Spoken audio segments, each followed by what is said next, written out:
Nós somos a primeira igreja batista em Itapevi. Que a mensagem a seguir possa abençoar sua vida. Nessa manhã, nós, dando continuidade ao tema Nossa Identidade, Identidade como Igreja, que diz, na nossa visão, ser uma comunidade em que cada membro seja uma expressão do amor de Deus onde estiver. Como realizar essa missão? Com o servir. A base de qualquer visão, ela está fundamentada, e nós precisamos entender, e principalmente nos dias de hoje, ela está fundamentada de que Deus é um Deus vivo, é um Deus soberano, transcendente, em sua eternidade e gloriosa liberdade. Age, intervém e interfere na vida da igreja e na vida dos indivíduos. Quem falou isso foi o Dr. Martyn Lloyd-Jones, um inglês, pastor, em que ele fala, qualquer visão tem que estar pautada nesses princípios, de que Deus é um Deus vivo, transcendente, em sua eterna e gloriosa liberdade, Ele continua agindo nos dias de hoje, Ele intervém e interfere na vida da igreja e na vida dos indivíduos. Essa igreja pujante, que quer ser relevante nos nossos dias, ela tem que estar fundamentada na ação de Deus, como Ele tem agido ao longo da história da igreja. Se há um problema quando nós falamos de uma visão, é que falhamos em crer nela. Toda visão, ela deve estar pautada no texto bíblico, seja uma visão de evangelização local, de missões transculturais, seja ela de uma visão de missões transculturais locais e de assistência à população local como igreja. Esse é um trabalho que é feito de forma integral pela igreja. Então, toda a visão pautada nesses princípios e no texto que são do texto bíblico, ela deve ser levada adiante pela igreja. Mas há algumas barreiras que nós vivenciamos nos nossos dias, que são tão difíceis de ser transpostas, que só pela ação do Espírito Santo de Deus. E a grande barreira que a igreja enfrenta hoje, nós como cristãos, é em relação à incredulidade. A incredulidade não significa, por exemplo, que você não creia em Jesus Cristo como seu Senhor e Salvador. A incredulidade é, às vezes, de você olhar para aquilo que é um princípio, para aquilo que é um ensino que a palavra de Deus nos direciona para executarmos e dizermos assim, olha, Deus fez, mas não faz hoje. Essa incredulidade pode dizer assim, como nós olhamos para esse mundo e dizemos assim, olha, Deus não faz mais isso. Nós vemos os leprosos, vemos os doentes e os enfermos, nós dizemos assim, ó, Deus não cura mais. Deus é a palavra. Então essa incredulidade, não só nessa questão, mas na questão de que Deus continua agindo, Deus continua transformando vidas, Deus continua mudando a história de nações, mudando a história de povos, mudando a história de etnias, porque Ele está em todos os cantos dessa terra por meio dos missionários que lá estão. Às vezes você olha para um contexto, como foi mostrado aqui nessa manhã, para um contexto muçulmano, você fala assim, olha, ela vai ser impossível do Evangelho avançar. Isso é incredulidade. Incredulidade é quando nós olhamos para Itapevi, olhamos para a nossa igreja e dissemos assim, e pensamos, falamos assim, olha, é impossível a gente continuar avançando, crescendo, construindo isso, ou agindo com uma ação social, a igreja montando um ministério para uma ação social mais pujante, para que nós possamos acolher morador de rua. Talvez você fale, morador de rua, pastor? Para acolhermos as pessoas que precisam, estão necessitadas de assistência médica, que precisam, estão necessitadas de medicamentos. É a segunda parte que a igreja tem que cumprir como missão. Por isso que, na nossa visão, essa expressão do amor de Deus, em primeiro momento, é sobre proclamarmos a palavra do Senhor. E para isso eu chamo e convido os irmãos a abrirem as nossas Bíblias em Marcos, no capítulo 8, do verso 34 em diante, até o 38, que diz assim: E chamando a si a multidão, com os seus discípulos, disse-lhes: Se alguém quiser vir após mim, negue-se a si mesmo e tome a sua cruz e siga-me. Porque qualquer que quiser salvar a sua vida, perdê-la-á. Mas qualquer que perder a sua vida por amor a mim e do Evangelho, esse salvará. Pois, que aproveitaria o homem ganhar todo o mundo e perder a sua alma? Ou o que daria o homem pelo resgate de sua alma? Porquanto, qualquer que, entre esta geração adúltera e pecadora, se envergonhar de mim e das minhas palavras, também o Filho do Homem se envergonhará dele, quando vier da glória de seu Pai com os santos anjos. Jesus, quando está orientando aqui os seus discípulos, e essa é uma das questões que nós vamos abordar dentro da nossa visão e missão como igreja, e essa missão ela vai até a volta de Jesus para a igreja. Ela não pode estar estagnada, como nós vemos lá nas igrejas de Apocalipse, em diversas formas que Deus admoesta, Deus orienta para que ela se corrija. Diga-se de passagem, a visão que for fundamentada nas Escrituras sempre é uma visão que é direcionada pela vontade de Deus para nós como igreja. Está fundamentada nas Escrituras, é uma visão para nós. E dentro dessa visão que nós temos como igreja, a socialização, que é o ser, né? É a primeira parte que eu vou falar nesse período da manhã, e o pastor Cornélio, no período da noite, vai falar sobre o vir. Então, o ser no período da manhã é a socialização, que é capacitar pessoas a se tornarem cidadãs, chamando para fazer a diferença em meio a uma geração adúltera, a geração que nós temos visto aqui em relação à palavra de Deus, em meio à sua conduta. No segundo ponto, ensinar, o ensino, levar as pessoas a se tornarem como Cristo, chamado para ser conduzido e conduzir pessoas. Nós somos chamados para ser conduzidos por Jesus Cristo e chamados para conduzir pessoas a Cristo também.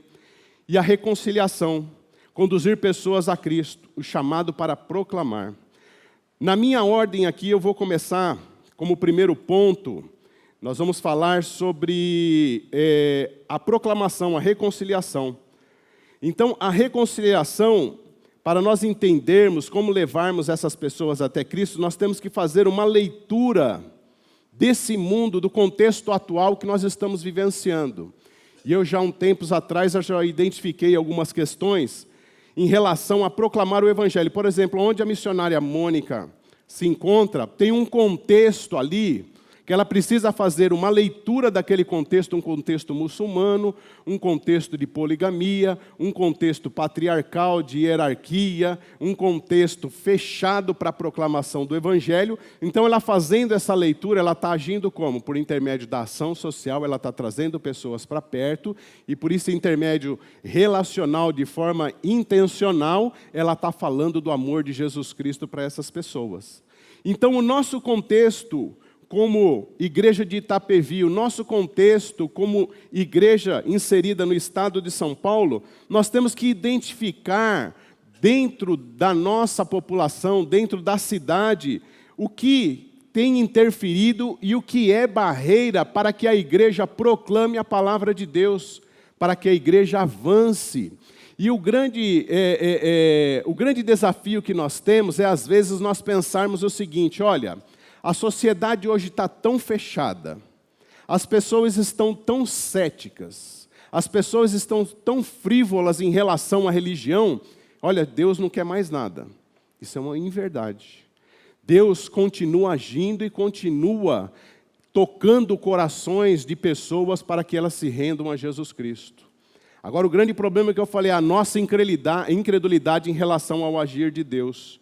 Por isso que, dentro do nosso contexto, nós olhamos para o mundo de hoje, nós olhamos como a tecnologia avançou, como a tecnologia está tão avançada nos nossos dias. Vocês olham as pessoas com o celular na mão, notebook, com radinho, com tudo. Você está antenado em muitas coisas, é essa geração. Essa geração, ela, por intermédio dessa tecnologia, ela desperta, uma consciência de forma subjetiva na sociedade de que tudo tem que ser de imediato. Tudo tem que acontecer de imediato. Então, quando nós olhamos para o contexto da igreja, de proclamar a palavra de Deus, nós não queremos construir as bases, nós não queremos plantar a sementinha para que a árvore cresça e frutifique. Quem quer plantar um pé de jabuticabeira e talvez esperar 10 anos para ela dar o primeiro fruto? E tantas outras frutas. Então, quando nós olhamos para esse contexto que nós temos para proclamar a palavra de Deus, nós entendemos que temos produzido um cristianismo de bênçãos rápidas, fáceis e de relações superficiais. Não é esse o verdadeiro sentido do Evangelho. Em relação à educação, nós vemos essa multiplicidade de informações que todos têm recebido de forma recorde, informação. Essa quantidade de informações acarretadas, forma um conhecimento superficial sobre as coisas. Então, nós sabemos conversar de tudo, mas sem profundidade. Em que isso tem afetado nós como igreja? Nós sabemos conversar de tudo de forma superficial sobre a palavra de Deus, sem profundidade. Temos produzido cristãos sem profundidade bíblica, de princípios, de valores, de fundamentos essenciais para que essa igreja seja pujante e que ela possa proclamar a palavra de Deus verdadeiramente desse verdadeiro evangelho. Em relação à educação, é educar para formar valores. A igreja tem que se pautar em relação, quando ela está falando, olha, eu vou te levar, reconciliar pessoas a Cristo. Essa educação cristã, ela tem que ser fundamentada para formar valores, é ensinar atitudes, para formar esses valores, ensinar atitudes e levar essas pessoas a refletir. E essa reflexão vai gerar ação, que vai gerar hábito, e o hábito vai gerar o caráter de Cristo na vida das pessoas. É importantíssimo nós, como cristãos, que queremos levar as pessoas até Cristo, proclamarmos a mensagem verdadeira do verdadeiro Evangelho de Jesus Cristo, nós refletirmos o caráter de Cristo nas nossas vidas. E isso só será possível por meio de uma formação de valores em nossas vidas. Num segundo momento, essa mentalidade consumista também.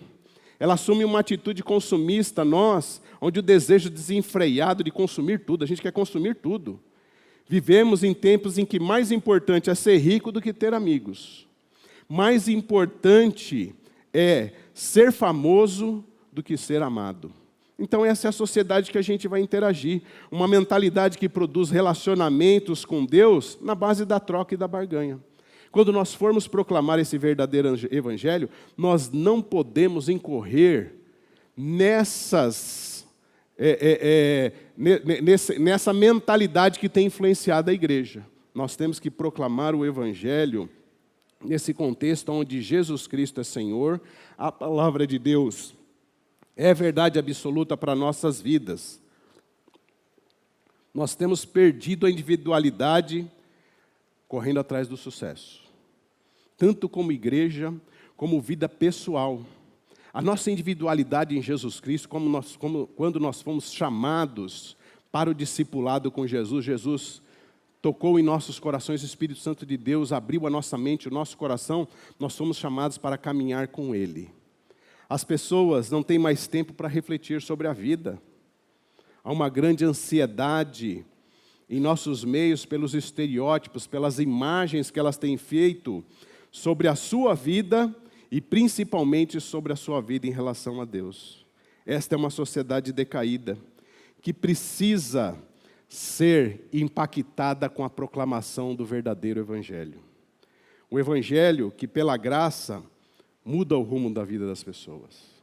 E para que isso aconteça, um primeiro ponto na reconciliação, está lá em João 14:6. Eu sou o caminho, a verdade e a vida. Ninguém vem ao Pai a não ser por mim. A igreja tem em Cristo o caminho, a verdade e a vida a ser proclamada ao pecador. Nós que somos chamados a proclamar a salvação em Cristo Jesus, Somos chamados a trazer as pessoas à reconciliação, porque quem faz a obra de conversão é o Espírito Santo de Deus. Mas nós somos aqueles que proclamamos essa verdade. Nós somos aqueles que proclamamos esse verdadeiro caminho. Nós somos aqueles que proclamamos o verdadeiro sentido para a vida que está em Jesus Cristo. O caminho que Jesus oferece é um imenso patrimônio espiritual para a humanidade. Você imagina essa humanidade como ela tem sido influenciada de diversas formas. O caminho cristão que leva ao encontro com Deus é ir em direção à descoberta desse verdadeiro sentido que está em Jesus Cristo. Ele é pessoalmente o pão da vida, e Ele não apenas nos dá, Ele é a ressurreição, Ele é a vida que nós precisamos proclamar àqueles que não foram alcançados.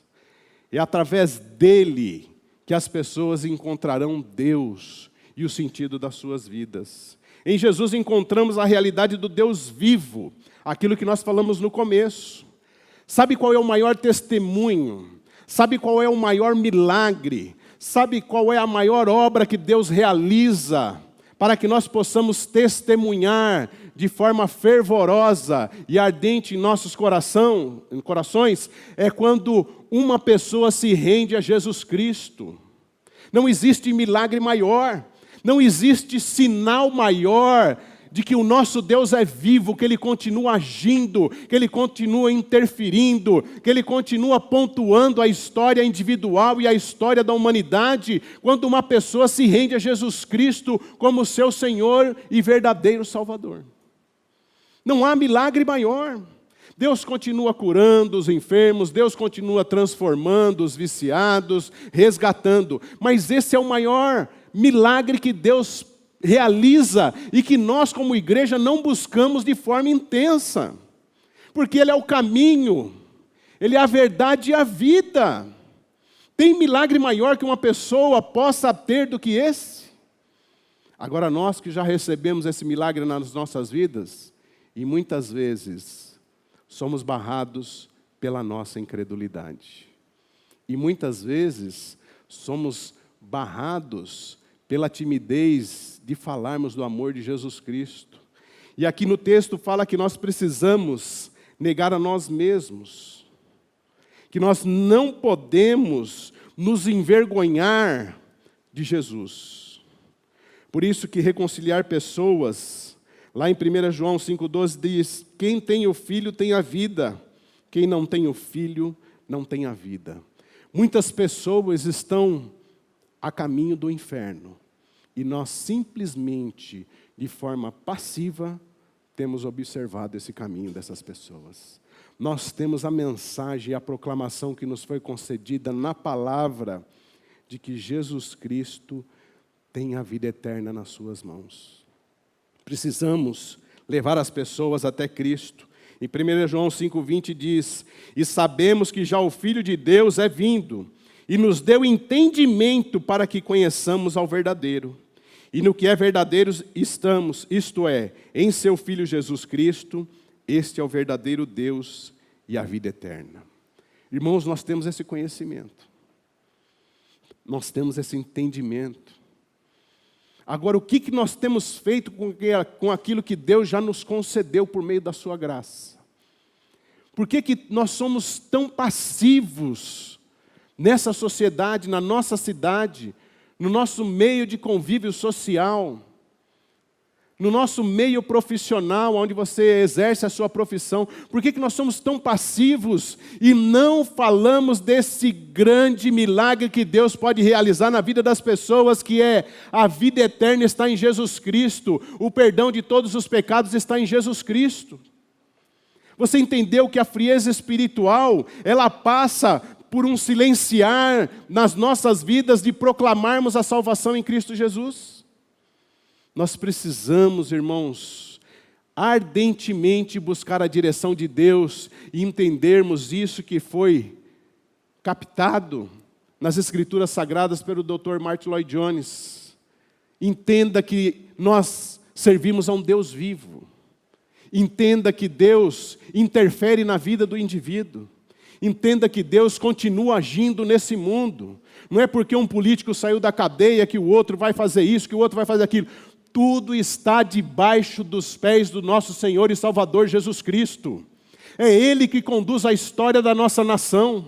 É Ele que conduz a história da nossa igreja. É Ele que conduz a história da igreja nos 4 cantos da terra. Agora, nós não podemos continuar vivenciando e vivendo esse evangelho de forma passiva, sem proclamar a reconciliação, a proclamação da salvação para os perdidos, para aqueles que não foram alcançados. Jesus Cristo requer de nós que nós ensinemos essas pessoas. O ensino é levar pessoas a se tornarem como Cristo. Para ensinar pessoas a se tornarem como Cristo, é preciso, em primeiro lugar, estar sendo moldado pelo Espírito Santo de Deus, conforme a palavra. Se alguém quer vir após mim, a si mesmo negue-se. Quem ensina pessoas a se tornarem como Cristo, vai se negar a si mesmo, porque ele não vai ensinar de si, mas ele vai ensinar aquilo que vem do céu e está na palavra do Senhor. Esse é o verdadeiro discipulado. Levar pessoas a Cristo é ensiná-las a autonegação. Consiste em conhecer a Cristo e não a si mesmo. Não é falar de si mesmo, mas é falar do amor de Jesus Cristo. Mas como falar do amor de Jesus Cristo se nós não conhecemos a palavra de Deus? Nós precisamos nos esmerar em conhecer com mais profundidade. É olhar para Cristo, é segui-lo sem olhar para o caminho que julgamos ser difícil. Nós olhamos para a vida e nós colocamos a dificuldade em todas as etapas que nós estamos passando. Tudo isso para não falar do amor de Jesus Cristo. Tudo isso para não ensinar o amor de Jesus Cristo. Você quer ver a maior desculpa nossa? Falta de tempo. Não, se eu tivesse mais tempo, Senhor. Né? É o pensamento do jovem de 18 anos. Quando eu aposentar, eu vou falar do amor de Jesus Cristo. E, às vezes, né, daquele que está na meia-idade, fala assim, olha, Senhor, eu queria tanto falar do seu amor, mas falta dinheiro para isso, falta dinheiro para aquilo. Quem está em Guiné-Bissau, tem tantos outros missionários em tantos cantos, nos 4 cantos da terra. Meu irmão, você pensa, sabe qual a última coisa que ele pensa? Em dificuldade. Ele não pensa o que é difícil. Por isso que ele está olhando para Cristo. Então, quando nós ensinamos as pessoas, nós não ensinamos de nós mesmos, nós ensinamos de Jesus Cristo. Levar as pessoas a Cristo, esse é um ponto crucial. Porque ensinar nos traz uma responsabilidade muito grande em relação a Deus e à palavra de Deus. É ensinar as pessoas a carregar a sua própria cruz. Não é ensinar as pessoas a colocar uma rodinha na cruz. Não é ensinar as pessoas ajudando e colocando a sua mão para aliviar a cruz dela. Sabe por quê? Na própria palavra aqui nós lemos que tome a sua cruz. Jesus, por meio da sua graça, nos prepara para esse impacto através da autonegação para carregarmos a nossa própria cruz. Se somos os verdadeiros discípulos de Jesus Cristo, nós temos que entender isso. Só após termos esquecido realmente de quem nós somos para esse mundo, mas olhamos e quem nós somos para Jesus Cristo, é que nós vamos entender que estamos prontos para carregarmos a nossa cruz. Quando olhamos para o mundo, aí não conheceremos a dor da nossa cruz. Às vezes nós reclamamos, nossa Senhor, como está difícil esse momento da vida. Nossa Senhor, quantas barreiras, quantos obstáculos. Então quando nós vamos ensinar as pessoas, nós não temos que vender um Jesus de bênçãos. Nós temos que vender um Jesus que faz milagres sim, na nossa vida, que transforma nossas vidas e que está nos direcionando para o céu. Se Jesus não nos tivesse preparado para a cruz, seria muito difícil. É por meio dessa autonegação. Sabe, para alguns, às vezes, a cruz é uma desventura, que não tem sentido. Para alguns, a cruz é resultado de pecado. Mas eu quero te dizer uma coisa, a cruz é resultado da nossa união exclusiva com Jesus Cristo. A cruz é resultado da aliança que nós temos com Deus. A cruz não é sofrimento relacionado com a existência natural.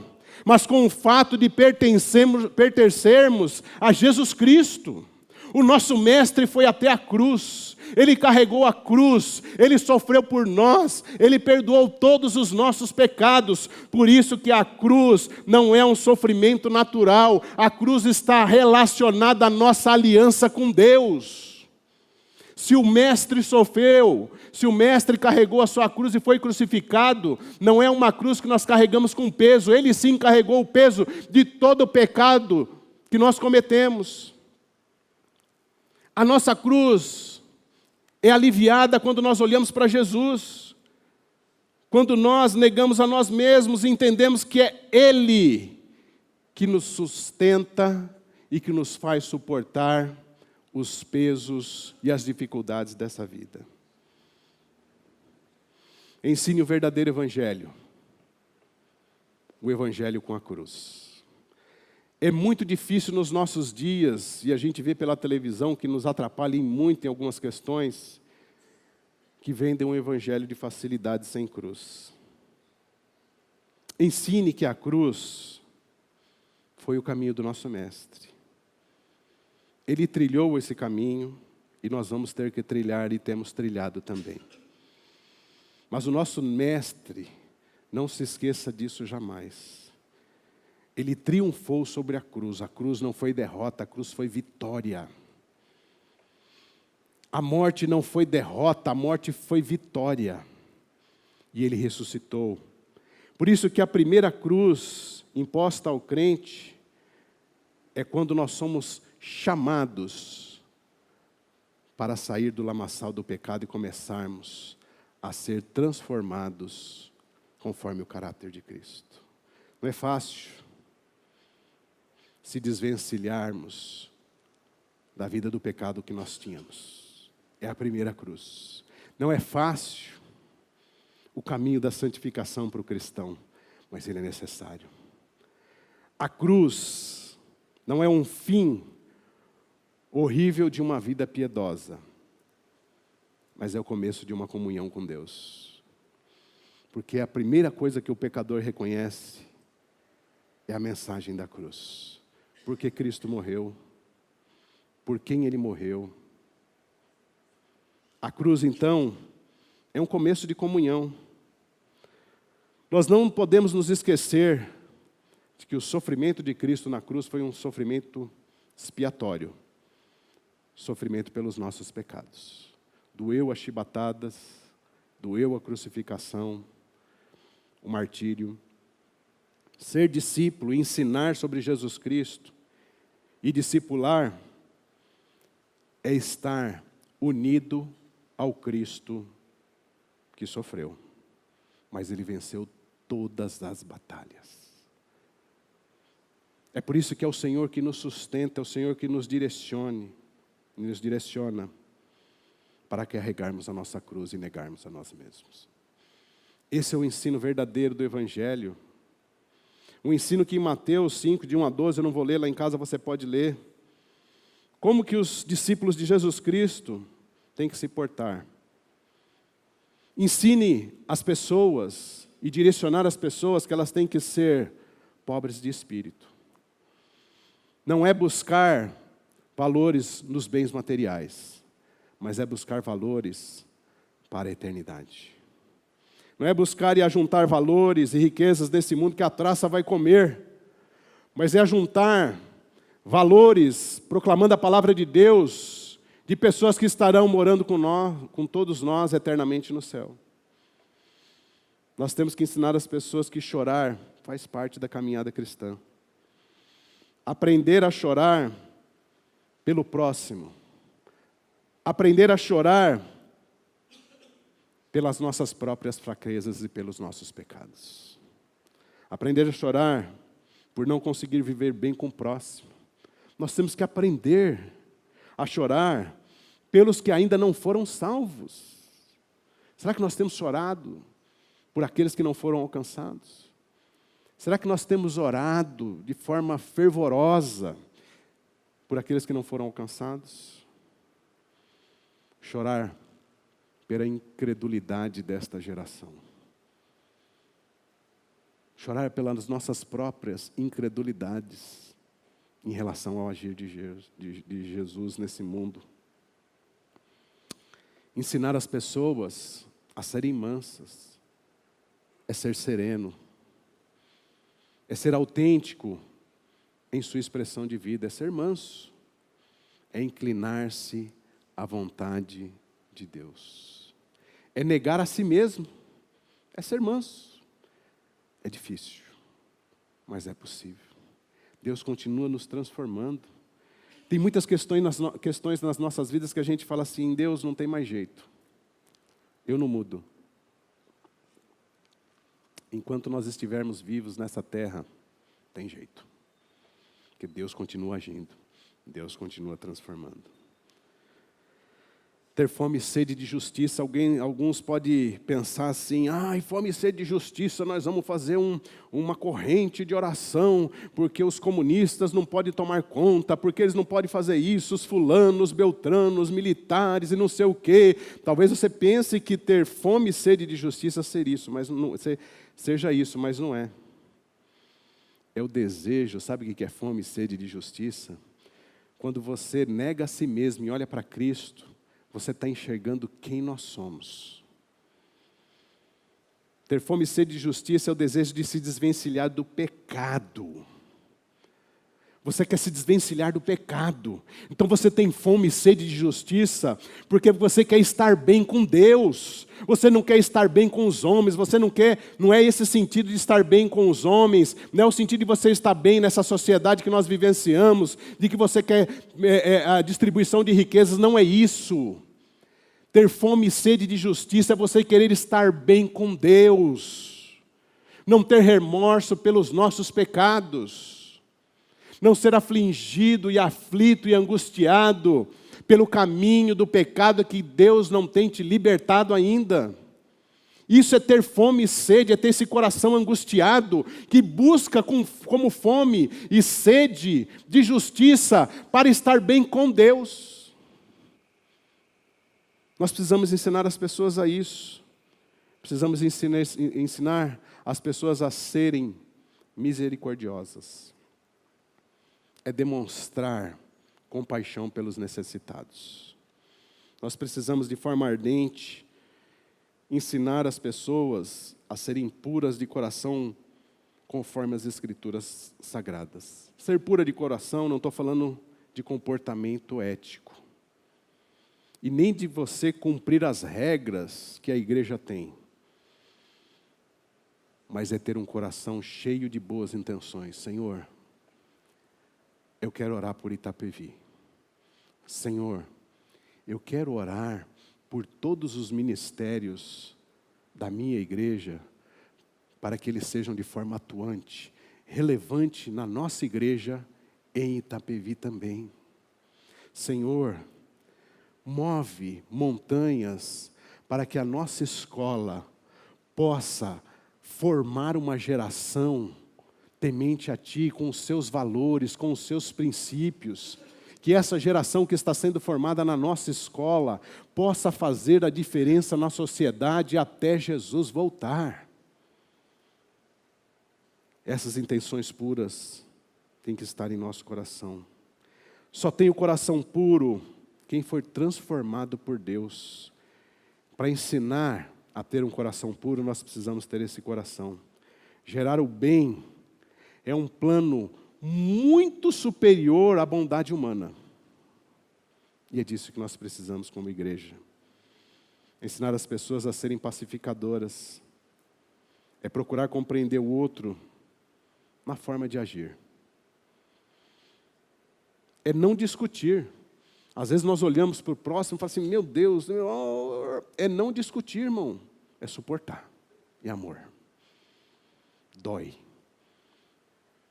Tem um pezinho na cruz de 50 toneladas só de você suportar o seu irmão, o seu próximo. Mas é necessário ser pacificador em todos os sentidos. O corpo de Cristo ele só vai caminhar na unidade se houver paz. Deus só age no meio do povo dele se há paz, porque quando há paz, não há distrações para a direita, para a esquerda, para o centro. Mas há só um olhar, é Jesus Cristo como Senhor e como aquele que guia a sua igreja. Que Deus possa nos abençoar nessa caminhada de ensinarmos essas pessoas. Ser perseguido por causa da justiça é quando nós nos dispomos a levar o reino de Deus aos homens. Quem quer pregar no trem? Não em voz alta, mas para aquela pessoa que sentou do seu lado. Quem quer pregar na fila do banco? Não em voz alta, mas é falar do amor de Jesus Cristo naquele local. Quem quer orar pelo moribundo, que está aqui no calçadão, aqui embaixo, ó.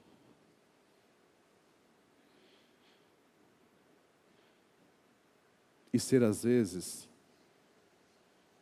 repudiado, exposto e humilhado perante o público. Se você quer ser perseguido por causa da justiça, fale do amor de Jesus Cristo e não se importe com o que vão dizer de você. Não, mas eu conheço, meu vizinho está aqui, eu não posso falar de Jesus aqui. Imaginou? O que vão dizer? Aí daqui a pouco o cara grita, ô, seu palhaço, eu não sei o quê. Você está pensando o quê, seu bitolado, né? Cafona, não sei o quê. Não negue a Jesus Cristo. Quando nós não falamos do amor de Jesus Cristo, quando nós temos a oportunidade, repense e reflita sobre a sua caminhada cristã. Essa questão de ser perseguido por causa da justiça de forma secundária, nós temos que buscar também os direitos como cidadão. Todos nós temos dupla cidadania. Somos cidadãos aqui nessa terra, mas somos cidadãos do reino de Deus também. E nada impede que nós busquemos os nossos direitos. Nada impede que nós reivindiquemos esgoto, água potável. Nada impede. Escola, moradia, preservação do meio ambiente. Agora saiba de uma coisa. Todas essas reivindicações têm um Senhor que está acima dela. Reivindique. Busque os seus direitos, mas saiba que o Senhor está acima de todas elas. Em último, socialização, que era o primeiro ponto.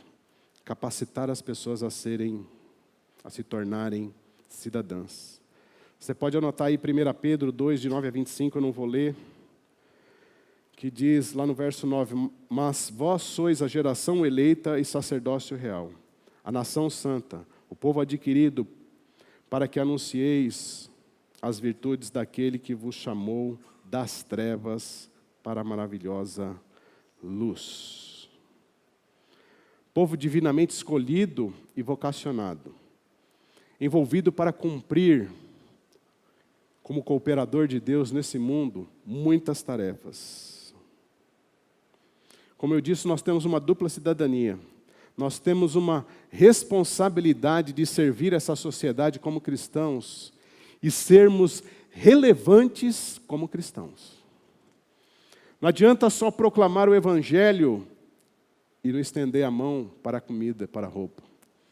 Não adianta só proclamar o Evangelho e alcançar as pessoas e abandoná-las ao bel prazer desse mundo. O cristão no mundo, ele é um revolucionário. Ele atua na conservação do mundo porque Deus criou todas as coisas. E porque Deus é um ser inesgotável e tem poder transformador. O cristão, para ser ouvido, não pode depender de estratégias políticas ou econômicas. Todas as ações do cristão passam pelo teste da honra a Deus. Eu estou honrando a Deus com essas ações? Amém. Se você estiver honrando homens, ou estratégias políticas e econômicas, repense. O cristão é o único capacitado com a base no amor a romper com a escravidão opressora dessa sociedade injusta. Nós não temos noção, nós como cristãos, o poder que Deus nos concede para influenciarmos uma geração. Infelizmente, nós não temos esse entendimento do todo, na plenitude, a capacidade que Deus deu para a igreja de influenciar uma geração, de influenciar uma cidade, de influenciar um estado, de influenciar uma nação. Deus, você imaginou todos os cristãos verdadeiramente transformados, testemunhando aquilo que a palavra de Deus nos requer numa vida de santidade. Como nós seríamos vistos por essa sociedade? Como nós seríamos vistos, não só com um testemunho, mas quando nós socorrêssemos os pobres e oprimidos com dinheiro, com moradia. Mas cuidado, socorrer não é e não deve ser um amuleto para alguns. Há uma observação muito interessante em Tessalonicenses que Paulo fala para aqueles cristãos que estavam acomodados, fala assim, não, Jesus está voltando, vendemos tudo, os hippie gospel daquela época. Paulo fala assim, ó, trabalhou, come, não trabalhou, passa fome. É bem assim. Irmão, quando a gente é socorrido, é num momento.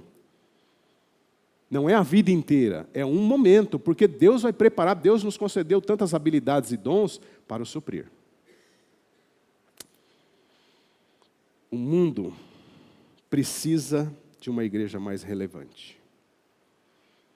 Nós, como igreja aqui em Itapevi, precisamos ser mais pujantes, mais fervorosos.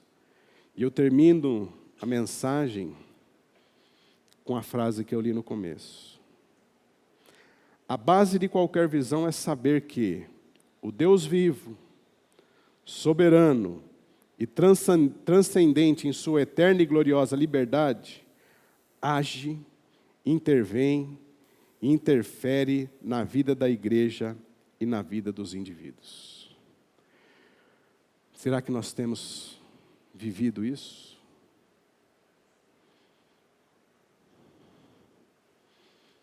Nós precisamos crer em nossa identidade como igreja e buscar executar com excelência a visão que Deus tem nos dado.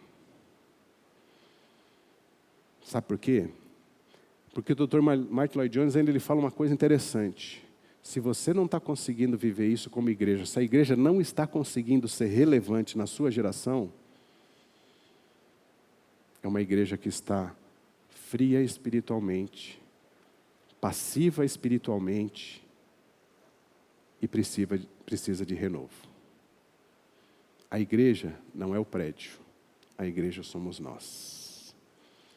Que nós possamos refletir sobre a nossa visão, o ser. Formarmos cidadãos que vão fazer a diferença nessa sociedade. No ensino, de capacitar pessoas em suas vidas a expressar o caráter de Cristo. Na reconciliação, não pare de proclamar a salvação em Cristo Jesus em todos os tempos. João 14:6. Ele é a verdade. A vida está nele. Só nele. Vamos orar. Pai, em nome de Jesus, nós queremos te agradecer por esta manhã, pela tua graça, pela tua misericórdia, e que nós possamos refletir, ó Pai, em tudo aquilo que foi falado nessa manhã, que nós possamos a negar nós mesmos e a tomarmos a nossa cruz e cumprirmos como cooperadores de Cristo, da obra do Teu reino, a visão que o Senhor tem nos concedido, que é uma visão bíblica, de levarmos pessoas à reconciliação, de ensinarmos pessoas como agir e como ter o caráter de Cristo, na Tua palavra, e de formarmos, influenciarmos pessoas a serem cidadãos com os princípios e valores cristãos. A obra da salvação é uma obra Sua, da Tua graça, mas nós como igreja podemos ser relevantes nessa sociedade, influenciando outras pessoas com os nossos princípios e valores. Senhor, eu clamo pela igreja brasileira, por muitas igrejas estarem passivas, desfocada desse verdadeiro evangelho, olhando para si mesmo,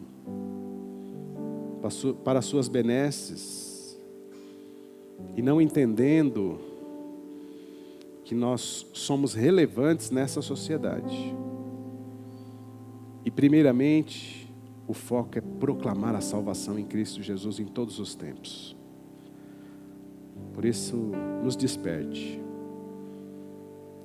Nos livre da frieza espiritual e da incredulidade em nome de Jesus, para que possamos cumprir o Teu querer e realizar a Tua vontade aqui em Itapevi, Senhor. Pai, em nome de Jesus, derrama da Tua graça sobre a igreja de Itapevi, Senhor, para que nós possamos ser melhores do que somos, não para nós, mas para o Teu reino. Para que nós possamos ser mais relevantes para a honra e glória do nosso Senhor e Salvador Jesus Cristo. Que nós possamos glorificar, exaltar o Teu santo nome, como igreja inserida nesta cidade.